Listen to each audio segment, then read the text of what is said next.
लेकिन रियलिटी जान के अगर आओगे तो आपको अगर नहीं होगा तो जो लोग कहते हैं सुसाइडल, गंगा के किनारे बैठा हूं मैं छलांग लगा दूंगा, ये सारी चीजें नहीं होंगी मेरे भाई। बैकअप में इस तरह से फंस जाते हैं, बैकअप के ट्रैप में, कि हम इसी से नहीं निकल पाते कि ग्रुप ए सर्विसेज का कभी मौका मिले। नमस्कार दोस्तों, स्वागत है आपका एक बार फिर से आपके अपने यूट्यूब चैनल कंपटीशन प्रिपरेशन पे। आई होप आप सारे स्वस्थ होंगे। इससे ज्यादा भी कहता था बट आज मन नहीं है कहने का, कुछ सीरियस टॉपिक पे बात करने वाले हैं। कल जब से एसएससी का रिजल्ट आया है मैंने इतने तरह के मैसेजेस, इतने तरह के कमेंट्स देख लिए, जिसमें कई सारे थोड़ा दुखी कर देने वाले हैं, कई सारे थोड़ा टेंशन लेने वाले हैं मेरे लिए भी, और कई सारे थोड़ा विचार करने वाले हैं। उसी पे बात करेंगे। ये वीडियो थोड़ी लंबी हो सकती है बट मैं ट्राई करूंगा कि सारे एस्पेक्ट्स को कवर किया जाए और रियलिटी क्या है एसएससी या किसी भी गवर्नमेंट एग्जाम की, उस पर बात करी जाए। देखो क्या होता है ना कि कई बार हम गवर्नमेंट जॉब की तैयारी जब करना शुरू करते हैं, हर आदमी का ड्रीम होता है कि वो ग्रुप ए सर्विस में जाए। और ग्रुप ए सर्विस चूंकि आपको पता है कि कितना 0.001% सिलेक्शन रेट है, इतना ज़्यादा पॉपुलेशन के बाद, और वैकेंसीज भी लगातार कम हो रही हैं, तो ग्रुप ए सर्विसेज का बैकअप ढूंढने के लिए हम निकल पड़ते हैं कि बैकअप रखेंगे, अगर उधर नहीं हुआ तो इधर हो जाएगा। और उस बैकअप यानी SSC, CGL, CHSL, CPO, MTS ये बैकअप रखने के चक्कर में हम बैकअप में इस तरह से फंस जाते हैं, बैकअप के ट्रैप में, कि हम इसी से नहीं निकल पाते कि ग्रुप ए सर्विसेज का कभी मौका मिले। मैं जरूर मानता हूं कि एसएससी सीजीएल में सेलेक्ट होने वाला व्यक्ति या फेल होने वाला व्यक्ति थोड़ा सा अंतर हो सकता है, या हो सकता है कि फेल होने वाले व्यक्ति को ज्यादा समझ हो, ज्यादा चीजों की समझ हो, ज्यादा दुनिया की समझ हो, ज्यादा वास्तविकता से परिचित हो।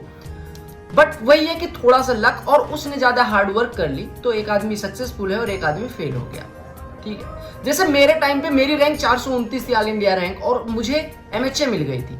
उसके बाद वाले साल में 126 रैंक पे किसी को एमएचए नहीं मिली, तो इसका मतलब नहीं वो मुझसे अच्छी रैंक लाके अगर उसे एमएचए नहीं मिली तो उसकी कहीं ना कहीं बैड लक हो सकती है। तो ये सारी चीजों पे भी बात करने वाले। बेसिकली जो हमारा टॉपिक है आज का वो ये है कि एसएससी कब तक, है ना। देखो आप बहुत सारे लोग कल रिजल्ट आया हताश हुए होंगे, नहीं हुआ, बहुत लोगों का नहीं हुआ, बहुत लोगों की होप टूटी, बहुत लोगों का लास्ट अटेम्प्ट हो गया, बहुत लोग गिव अप कर देंगे इसके बाद। लेकिन इन चीजों को करने, गिव अप करने से पहले ये आपका डिसीजन था एसएससी में आने का, तो एक बार विचार करेंगे, 1-2 दिन का टाइम ले, क्योंकि दुखी जब हम हों या बहुत ज्यादा खुश हों तब हमें कोई डिसीजन नहीं लेना चाहिए। वो मतलब अगर उस टाइम पे, बहुत खुशी के टाइम पे या बहुत दुख के टाइम पे अगर हम कोई डिसीजन लेते हैं तो वो डिसीजन हमारे लिए फेवरेबल नहीं होता। ठीक है, क्या होता है ना कि जब हम हताश होते हैं तो मोटिवेट करने के लिए सेल्फ मोटिवेशन, इनर मोटिवेशन किल होता है, वो सबको होता है। जैसे मेरा रिजल्ट अगर खराब होगा तो मुझे मॉक्स तक से दिक्कत होती थी, मोटिवेशन डिप कर जाते हैं और हम फिर मोटिवेशन यानी आउटर सोर्स ढूंढने लग जाते हैं मोटिवेशन का, और उसमें बहुत सारी वीडियोज मिल जाती हैं जो बहुत सारे मोटिवेटर्स हैं, टीचर्स कम मोटिवेटर्स हैं जो आपको मोटिवेट करते कर लोगे, बिल्कुल सही बात है, कर लोगे। लेकिन कई बार सेल्फ मोटो के चक्कर में आदमी इतना मोटिवेट कर देता है सामने वाले को, self motto in the sense कि अगर आप लोग छोड़ दोगे तैयारी करना तो बहुत लोगों के कोर्सेज नहीं बिकेंगे, बहुत लोगों की ये जो मार्केट बनी हुई है उस मार्केट में कस्टमर अगर कम हो जाएंगे तो लोगों की वैल्यूएशन गिरेगी। इस चक्कर में हर किसी से, कोई 5 बार फेल हो चुका है, पूछता सर मैं कर लूंगा, कहते हाँ करो, एक अटेम्प्ट और, एक बैच और। इस चक्कर में आपको रियल गाइडेंस से भी थोड़े दूर रखा जाता है और वो नुकसानदायक होता है। कल आपने अनरिजर्व की कट ऑफ देखी और कैटेगरीज की भी कट ऑफ देखी। अनरिजर्व की कट ऑफ 150 थी, तो सबसे पहले हम बात करेंगे कि क्या कट ऑफ हमेशा 150 रहेगी। दूसरा प्रश्न हमारा ये है कि रीजन क्या है कट ऑफ बढ़ने के, यानी कंपटीशन बढ़ गया, बच्चे अचानक से तेज होने लगे, या क्या रीजन है। तीसरा, ये सही, अगर कोई एसएससी की तैयारी करना चाहता है तो क्या ये सही है एसएससी को ऑप्ट करना या बैंक या और एग्जाम्स की तरफ स्विच करना चाहिए, और अगर आप तैयारी कर रहे हैं तो क्या हमें स्विच कर देना चाहिए। ठीक है, इन फ्यूचर सीईटी होगा या एसएससी करवाएगी इसकी भी कोई क्लैरिटी नहीं है, ये भी एक प्रश्न है। हमने 2-3 साल दे दिए हैं, वेस्ट कर दिए हैं या इन्वेस्ट कर दिए हैं। देखो वेस्ट मतलब कोई चीज वेस्ट होती है, कोई चीज इन्वेस्ट होती है, उसमें कोई फर्क नहीं होता। अगर कोई इन्वेस्ट करी गई चीज फ्रूटफुल नहीं होती तो उसको हम वेस्ट बोल देते हैं, बाकी दोनों ने टाइम डिवोट करा होता है। तो अगर 2-3 साल दे दिए हैं तो क्या अब हम स्विच करें, और हमारे पास गवर्नमेंट जॉब के सिवा कोई ऑप्शन नहीं है, तो हम किस चीज की तैयारी करें, एसएससी की तैयारी करना उपयुक्त होगा या नहीं, सब पे बात करेंगे। देखो सबसे पहली चीज ये है कि रियलिटी एक्सेप्ट करना सीखो। एसएससी सीजीएल का कोई एग्जाम कितनी भी फास्ट प्रोसेस हो, आप कितने भी टैलेंटेड हो, मिनिमम जब आप तैयारी शुरू करो, टचवुड मैं तो कहूंगा 6 महीने में पहला एग्जाम जो आप दो वही क्लियर हो जाए और आप पहले एग्जाम से ही ड्रीम पोस्ट पा जाओ। लेकिन रियलिटी यह है कि आप मिनिमम 2 से 3 साल मान के चलो कि इतना लग जाएगा आपको कोई एक पोस्ट पाने में। हो सकता है ड्रीम पोस्ट के चक्कर में 4-5 साल भी लग जाएगा। जो लोग एक्सेप्ट नहीं करते, शुरू में हम अपनी एनर्जी इतनी हाई हमारी होती है कि हम मानते ही नहीं कि हम फेल हो जाएंगे, लेकिन 2-3 साल मिनिमम मान के चलो, इतना लगेगा। अगर आप पे इतना टाइम है तो फिर एसएससी की तैयारी शुरू करो, अदरवाइज क्विट कर दो, इसमें आओ ही ना। दूसरा, आप सक्सेस मिलेगी, you can succeed but no one can guarantee. आप सक्सेसफुल होगे नहीं होगे एसएससी के फील्ड में, आपसे एग्जाम निकलेगा नहीं। आप 100% मेहनत कर लो और पेपर ऐसा आ जाए, जीके में आपने पूरी चीजें पढ़ी हो लेकिन जो चीजें आप छोड़ के गए हो, क्योंकि जीके का सिलेबस इतना बड़ा है, वही चीजें आ जाए तो कोई गारंटी नहीं ले सकता आपका सिलेक्शन होगा, एक्सेप्ट यू। अगर आपने 100% ईमानदारी से मेहनत करी और आप कैपेबिलिटी है, आपने राइट डायरेक्शन में मेहनत करी है, तो नो डाउट कोई एक पोस्ट आपको जरूर कभी ना कभी मिल जाएगी। हो सकता है 2 साल में, 3 साल में, 4 साल में मिले, लेकिन मिले। लेकिन आप क्या उतना लॉन्ग लास्ट कर पाओगे, उतना लंबा आप चल पाओगे कि 4 साल आपके पास टाइम है? तो ये प्रश्न आप खुद से पूछना, आपको जवाब मिल जाएगा। देखो, कट ऑफ हमेशा 150 होगी या नहीं होगी? सबसे पहले कट ऑफ 150 गई क्यों? आपको पता है वैकेंसी 8440 थी। एसएससी अगर मिनिमम 10 गुना लेती, 85,000 बच्चे भी ले लेती, तो कट ऑफ ये हमारी जो 150 है 145 के राउंड होती, और अगर 1 लाख ले लेती तो 140 या 135 होती, हो सकता है। लेकिन इनने क्या करा, आपको पता है प्री क्वालिफाइंग इन नेचर है और मेंस का ये लेवल बढ़ा नहीं रहे हैं। तो कट ऑफ जो बढ़ी है ना, उसके पीछे कई वजह हैं। पहली वजह तो ये है कि इन्होंने जो पेपर का लेवल रखा है वो बहुत लो रखा है। जीके छोड़ दिया जाए, बाकी प्री में आप देख लो 50 में 50 पाने वाले मैथमेटिक्स में 100% लोग 50 में 50 पा रहे हैं। 100 नहीं तो जितने लोग सेलेक्ट हो रहे हैं वो उसमें 90% ऐसे जो 50 में 50 मैथमेटिक्स पे पा रहे हैं। 50 में 50 रीजनिंग में पाने वाले आपको बहुत संख्या में मिल जाएंगे, इंग्लिश में पाने वाले बहुत मिल जाएंगे। बैंक की कट ऑफ क्यों नहीं आई जाती? क्योंकि बैंक का पेपर का लेवल इवॉल्व, कॉम्पिटिशन जैसे इवॉल्व हो रहा है वैसे आपको पेपर का लेवल भी इवॉल्व करेंगे तो कट ऑफ अपने आप गिर जाएगी। दूसरी, वैकेंसीज डिप कर रही हैं और वैकेंसीज के साथ साथ नंबर ऑफ कैंडिडेट जो एसएससी ले रही थी वो भी डिप करवा रही है। जब क्वालिफाइंग इन नेचर कोई एग्जाम हो तो बच्चों को थोड़ी ज्यादा संख्या में ले सकते हो। आपने लाख बच्चों का exam, SSC CGL mains exam एक दिन में करवाया था, लाख सवा लाख बच्चों का करवा चुके हो आप एक दिन में, तो क्या 70,000 से 1 लाख, अगर 70,000 की जगह पे 1 लाख लेते तो क्या मेंस एक दिन पे ना हो पाता? आपने फिर भी 70,000 बच्चे लेके मेंस की 2 डेट दी है, यानी कि आप 2 दिन में करवाने का सोचो, तो ये भी गलत है। मेंस को 1 दिन में करवाया जाना चाहिए और 1 लाख मिनिमम क्वालिफिकेशन, ऐसे गवर्नमेंट को रूल निकाल देना चाहिए कि 1 लाख मिनिमम आप किसी भी एग्जाम के लिए टियर 2 के लिए क्वालिफाई करोगे, कट ऑफ अपने आप डिप हो जाएगी। पेपर का लेवल बढ़ाना है और आपको बच्चों की संख्या ज्यादा।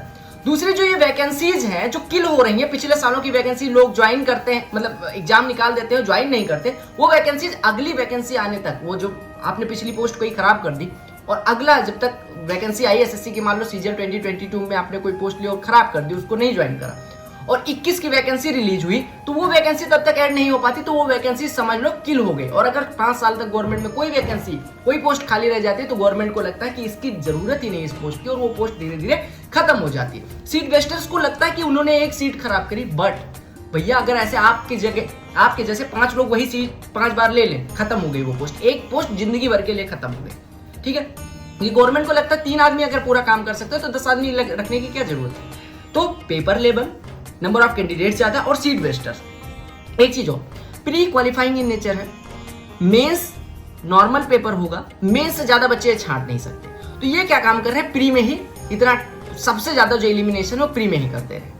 अब प्री जिनका निकल गया, अब प्री निकलने वालों के मेंस निकलने के चांसेस ज्यादा रहेंगे। अगर कट ऑफ 130 होती तो प्री निकालने वालों के मेंस निकलने के चांसेस कम होते। क्यों? क्योंकि आपको पता है प्री में 150 से ऊपर वाले लोग लिए गए हैं, यानी कहीं ना कहीं आपको ये मानना पड़ेगा कि 130 वाले से 150 वाले की मेहनत थोड़ी तो ज्यादा होगी, या हो सकता है उसकी लक, अब अगर उसकी प्री में लक काम कर गई तो मेंस में भी काम कर सकती। तो आप कहीं ना कहीं ये मानो कि जिनका प्री निकल गया उनके लिए मेंस के चांसेस अच्छे हो जाएंगे। एक चीज और, अगर अगले प्रश्न पे आते हैं, अगर आपने अपनी जिंदगी के 2 से 3 साल इधर दे दिए हैं एसएससी की फील्ड में और आपसे अभी तक प्री मान लो 150 कट ऑफ जा रही है और आपके 100 नंबर 2-3 साल तैयारी के बाद बन रहे हैं, 100-110 नंबर बन रहे हो और आप इस कैटेगरी से हो, यूआर से हो मान लो, तो मेरे हिसाब से आपको कोई अल्टरनेटिव अभी से सोच लेना चाहिए। अगर आप 2-3 साल में 100 नंबर पे पहुंचो तो या तो आप राइट डायरेक्शन में नहीं तैयारी कर रहे हो, अगर आपको लगता है कि आने वाले 1 साल या आने वाली जो वैकेंसी है उसके लिए आप राइट डायरेक्शन में मेहनत कर पाओगे, आपको राइट डायरेक्शन मिल जाएगी और आप अपना सारी चीज सर्वस्व मतलब 100% झोंक दोगे केवल और केवल आपके लिए, एक ही महबूबा बचेगी एसएससी, और कर लोगे, आपको ये विश्वास है, तो 1 साल दो, अदरवाइज आई सजेस्ट कि आप बेटर होगा आप किसी और फील्ड में मेहनत करो। आप अगर बीटेक हो, आप कुछ भी आपके अंदर स्किल है उस पर काम करो, अपनी फैमिली बिजनेस में हाथ बटाओ या खेती, जिसमें आपको लगता है जो आप कर सकते हो वो करो। पैसे वहां से बहुत अच्छे तरीके से आएंगे अगर आपने अपनी जानकारी, अपनी मेहनत उधर भी ईमानदारी से लगाई तो। और अगर आपको लगता है कि आप कर लोगे तो बहुत अच्छी बात है, करो। एग्जाम लेवल लगातार डिक्रीज हो रहा है, आपको पता है वैकेंसीज भी डिक्रीज हो रही है। सीजीएल 2022 की तरह हमेशा वैकेंसीज आएंगी नहीं, हो सकता है इन फ्यूचर कभी आए, लेकिन अभी तो नियर बाई फ्यूचर में नहीं आ रही है। कैंडिडेट्स जो एसएससी बुलाती थी पहले 10-15 गुना, वो भी अब कम हो चुके हैं। रिपीटर्स भरे पड़े हैं, जैसा कि मैंने बहुत लोगों के नाम तो मुझे फिंगर टिप्स पे याद है, और मैंने बहुत सारी वीडियोज भी करी कि मतलब मैंने सार्केज्म कहा, रिक्वेस्ट डाली, लेकिन लोग लगातार एसएससी का एग्जाम दिए जा रहे हैं। आई डोंट नो कि उनका क्या मतलब एसएससी से कौन सा नाता है, कौन सा वो रिश्ता, या प्रधानमंत्री बन जाएंगे, आई डोंट नो, बट उनको कुछ नहीं कह सकते हम, क्योंकि हमारे हाथ में पढ़ना है। और एक साथ साथ एक और बड़ी बात है कि नॉर्मलाइजेशन किस तरह हो रहा है, वो मेंस में भी नॉर्मलाइजेशन होगा। हो सकता है कि मेंस में 20 नंबर एक शिफ्ट को मिल जाए अगर 2 दिन में होगा। अब इतने सारे बवाल तो मैंने बता दिए, इसका सोल्यूशन क्या है? देखो, सबसे पहले अगर मैंने फाइनल कंक्लूजन अगर मैं बोलूं, रियलिटी क्या है ना कि फर्जी मोटिवेशन के चक्कर में अगर आप एसएससी में बार बार रुक रहे हो तो प्लीज, बहुत सारी दुनिया में बहुत सारे वे ऑफ लिविंग है, बहुत तरीके हैं रहने के, बहुत तरीके हैं लाइवलीहुड कमाने के, उधर स्विच कर जाओ। मतलब मैं ये नहीं कि मेरा हो गया है तो मैं चाह रहा हूँ किसी का ना हो, मैं बिल्कुल ऐसा नहीं चाहता। I will do my best till my last death, ठीक है, लेकिन मतलब रियलिटी यही है, आपको एक्सेप्ट करना चाहिए। इसका ओवरऑल ना जो सोल्यूशन है वो ये है, एक तो वेटिंग लिस्ट ले आया एसएससी, ये मेरी रिक्वेस्ट रहेगी। दूसरा, number of candidates minimum 10 Guna her exam के लिए बुलाए। रिपीटर्स को ऐसे, अब देखो रिपीटर्स तो खुद मान नहीं रहे, फिर भी हम रिक्वेस्ट करते हैं कि अगर आपने कोई एक ग्रेड पे ले ली मेरे भाई, तो उस ग्रेड पे के लिए एटलीस्ट एग्जाम ना दो, थोड़ी सी सेल्फ रिस्पेक्ट रखो। नौकरी पाके भी अगर इज्जत ना पाए, रैंक 1 ले आए और उसके बाद भी आपको इज्जत ना दे दुनिया, तो उस रैंक 1 का कोई मतलब नहीं रह जाएगा, ठीक है। अगर आप इतना भी स्वार्थी हो तो देश के लिए आप क्या ही करोगे अगर आपके हाथ में जो है वो नहीं कर पाए। अगर 2 से 3 अटेम्प्ट में आपका नहीं होता, ये बात ध्यान से सुनना, बुरी भी लग सकती है, 2 से 3 अटेम्प्ट में नहीं होता और आपको लगता है आप में कुछ ऐसा चमत्कार हो जाएगा कि आप अगली बार टॉप रैंकर बन जाओगे, मेरे भाई रेयर चांसेस है कि आप बन पाओगे। मैं कहता हूं, बहुत लोग कहते हैं कि 6 बार यूपीएससी के मतलब 6 अटेम्प्ट होते हैं यूपीएससी में अनरिजर्व के लिए, और 6वें अटेम्प्ट में कोई आईएएस बन गया। लेकिन एक केस आपने सुना होगा जिसमें 6वें अटेम्प्ट में कोई आईएएस बना, उनकी कहानियां हमें सुनाई पड़ती है जो 6वें अटेम्प्ट में बन गए। ऐसे लाखों लोग हैं जो 6वें अटेम्प्ट में भी फेल हो गए और उनके पास कुछ ऑप्शन नहीं बचे, उनकी कहानी हमें सुनाई नहीं पड़ती। और उस एक मोटिवेशन के चक्कर में कि 6वें अटेम्प्ट में लोग हो गए, उसके चक्कर में हम अपना मतलब यूपीएससी का तो एक आर्टिकल भी आया था कि सबसे ज्यादा लाइफ वेस्ट करने वाला एग्जाम है, ठीक है। तो मैं एक चीज और बताऊंगा कि आप, ठीक है, आपकी पर्सनल चीजें क्या है, एसएससी में आने के पीछे वजह क्या है, थोड़ा सा पैसा कमाना, थोड़ी सी एक रिस्पेक्टेड नौकरी और थोड़ा सा करियर अच्छा हो जाए।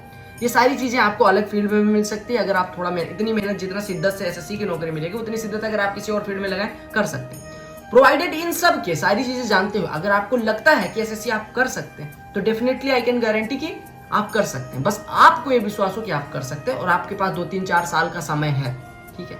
अगर आप नए हैं, आना चाहते हैं, आपकी एज कम है, बिल्कुल बहुत हो सकता है आपको फर्स्ट अटेम्प्ट में भी हो जाए, लेकिन मैं वर्स्ट केस सिनेरियो इस वजह लेके चल रहा हूँ, निगेटिव करने के लिए बिल्कुल नहीं, लेकिन रियलिटी जान के अगर आओगे तो आपको अगर नहीं होगा तो जो लोग कहते हैं सुसाइडल गंगा के किनारे बैठा हूँ मैं छलांग लगा दूंगा, ये सारी चीजें नहीं होंगी मेरे भाई, ठीक है। तो फर्जी मोटिवेशन से बचे, फर्जी चीजों से बचे, इसी वजह से मेरी सार्केज्म वीडियोज भी आती रहती। प्रीवियस ईयर को मैं फिर से कहता हूँ, आप मैथमेटिक्स, इंग्लिश, रीजनिंग, इन सारी चीजों को केवल प्रीवियस ईयर पे फोकस करें। आप अपने टाइम बचाएं, जीके में जो अच्छा स्कोर नहीं कर पा रहे, जीके के लिए टाइम दें। ऐसा नहीं वो कैब नहीं याद हो रही सर मुझे, वो कैब मैं थोड़ी याद कर दूंगा, मैं क्या बता दूं वो कैब कैसे याद करें, मैंने भी, मुझे थोड़ी याद होती थी, मैं आज तुम लोग सर या भैया गए तो मैं भी 2 साल पहले तुम्हारी तरह मैं भी पूछ रहा था, लेकिन मुझे करना पड़ा, मजबूरी है, क्योंकि आपके पास you are left with no option, आपको करना ही करना है।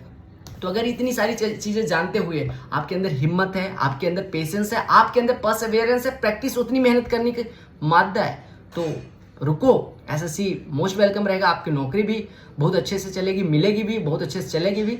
और अगर नहीं है तो मेरे हिसाब से अपनी फैमिली की रिस्पॉन्सिबिलिटी समझते हुए, अपना पर्सनल लाइफ समझते हुए, केवल एक नौकरी पा लेने से जिंदगी सब कुछ नहीं बदल जाएगा। नौकरी आपके जीवन का एक पार्ट हो सकता है लेकिन जीवन नहीं हो सकता। तो इस सारी चीज़ों को ध्यान में रखते हुए आप उस एज में हो कि आप डिसाइड कर सकते हो कि आपको क्विट करना चाहिए नहीं करना चाहिए। ठीक है, मेरे हिसाब से मैंने सारी चीज़ें कवर कर दी। अगर आपका फिर भी कोई डाउट है कमेंट सेक्शन में हमें जरूर बताएं। मिलते हैं अगली वीडियो में, तब तक के लिए bye bye, take care, love you all the very best for you all. वंदे मातरम एंड जय हिंद। और गाइडेंस और एसएससी मैथमेटिक्स इंग्लिश रीजनिंग की, यानी मैथमेटिक्स की तो प्योर क्लासेस आपको इस चैनल पे एसएससी का कुछ भी लेवल हो जाए हमेशा अच्छी क्लासेज आपको मिलती रहेंगी। ठीक है, तो चलो मिलते हैं अगली वीडियो में, तब तक के लिए बाय बाय, टेक केयर। और जरूर शेयर करें उन लोगों तक जो क्विट करने का या आने का सोच रहे हैं।